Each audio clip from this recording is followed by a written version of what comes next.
दोस्तों, आज की कहानी का नाम है मेरी पत्नी ने मुझसे अलग होने के लिए कहा इतना बड़ा झूठ। मेरा नाम रमेश है। मैं अपने आप को बहुत खुशकिस्मत मानता था कि मेरी शादी रचना से हुई है।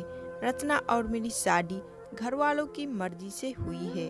रचना बहुत सुंदर है। शुरुआत में मुझे लगा था कि वो मुझसे शादी को हाँ नहीं कहेगी, लेकिन जब मैं उसे देखने गया तब उसके स्वभाव का पता चला। बहुत अच्छा था उनका परिवार।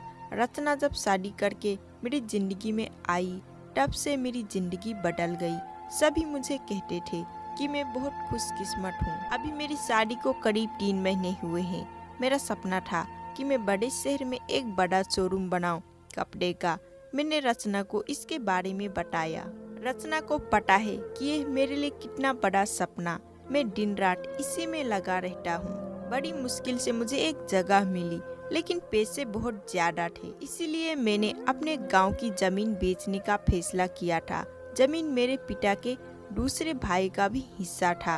इसी काम के लिए मुझे कुछ दिन तक गांव में जाना पड़ रहा था। मैंने रचना को चलने को कहा, क्योंकि पता नहीं कितना समय लग सकता है, लेकिन उसने कहा कि वो अपने मायके चली जाएगी। मैंने भी सोचा कि ठीक है। रचना अपने मायके चली गई। मैं अपना गांव चला गया। रचना से फोन पर बातें किया करता था। जमीन के कागज और सारी बातों में समय लग रहा था। इस दौरान मेरी पत्नी से मेरी बात होती रहती थी। मैंने एक शाम उसे फोन किया तो वो कुछ बदली बदली थी, ज्यादा बोल नहीं रही थी। मैंने पूछा, क्या हुआ, तुम ठीक हो? वो बोली कि मुझे आपसे कुछ बात करनी है। मैंने कहा कि बताओ, क्या बोलना चाहती हो? वो थोड़ी देर चुप रही और फिर बोली कि नहीं, अभी नहीं, मैं आपको मिलकर ही बताऊंगी। मैंने भी कहा ठीक है, लेकिन मुझे पता नहीं था कि मेरी जिंदगी में इतनी बड़ी बात होने वाली है। अगले दिन दोपहर में मैंने रचना को जब फोन किया तो उसने फोन नहीं उठाया। मैंने भी सोचा कि कुछ काम होगा, इसलिए मैंने उस बात पर ज्यादा ध्यान नहीं दिया। मैं सारा दिन अपने काम में उलझा रहा।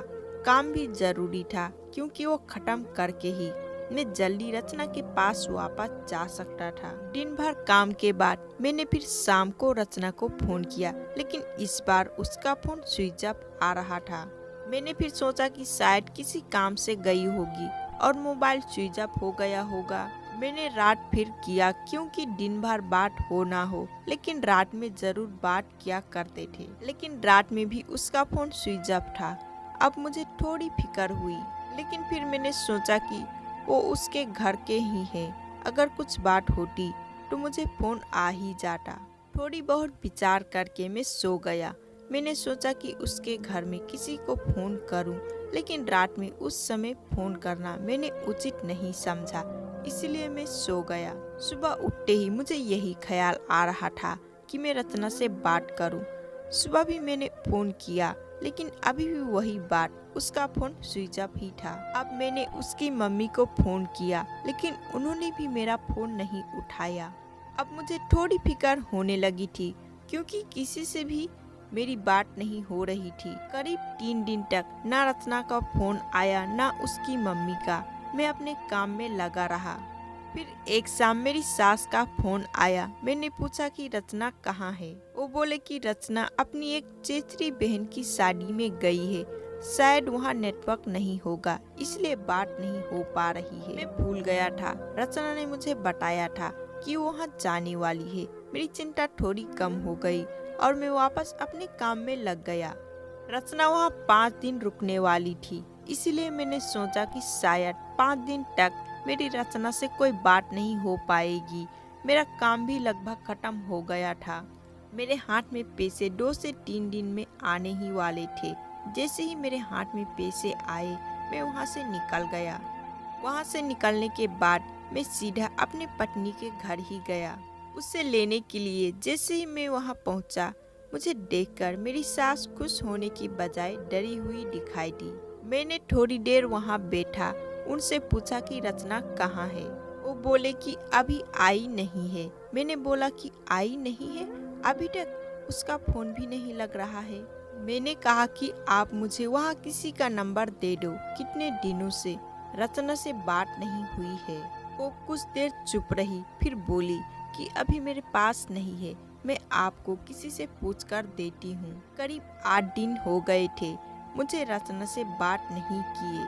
मुझे रचना पर भी गुस्सा आ रहा था कि उसका फोन स्विच ऑफ क्यों है।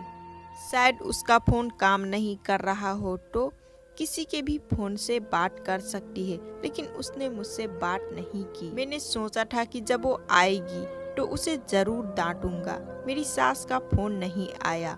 करीब 12 दिन हो गए मैं उनके घर वापस गया, लेकिन अब वो भी घर पर नहीं थी, ना ही मेरा फोन उठा रही थी। अब मेरे मन में बहुत सारे विचार आने लगे कि आखिर बात क्या है जो रचना और उसके घर वाले मुझसे इस तरह का बर्ताव कर रहे हैं। मैंने उन्हें मैसेज किया कि अब मैं पुलिस के पास जाऊंगा। मेरी इस धमकी से शायद वो डर गई और उनका फोन आया। बोले कि बेटा, तुम्हें कुछ बताना चाहती हूँ, तुम घर आ जाओ। अब मेरी चिंता बढ़ती जा रही थी। ऐसी क्या बात है जो ये सब मुझसे छिपा रहे हैं। मेरी पत्नी ने मुझसे 20 दिन से बात नहीं की थी।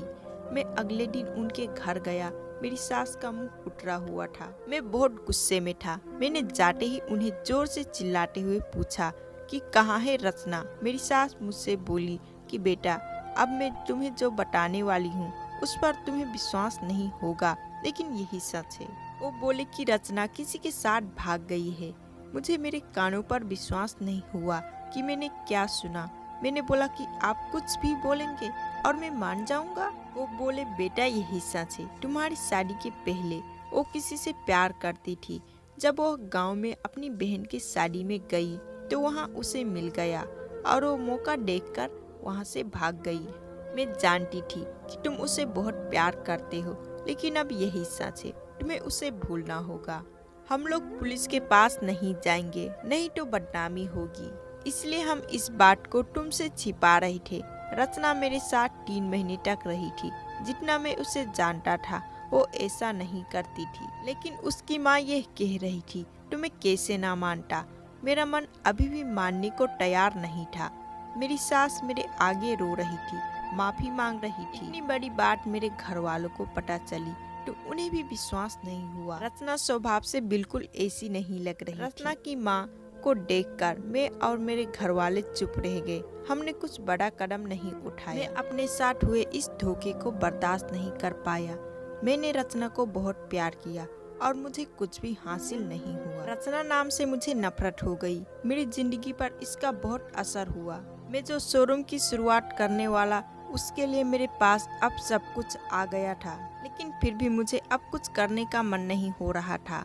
किसी के साथ इतना बड़ा धोखा हुआ तो कैसे खुश रह सकता है। मेरे घर वाले मुझे संभाल रहे थे। मैंने उसे बहुत ढूंढने की कोशिश की।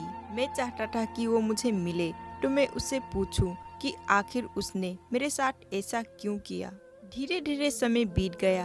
अब 7 महीने हो गए थे और मैं भी उसे भूलकर अपनी जिंदगी में वापस बिजी होने की कोशिश करने लगा।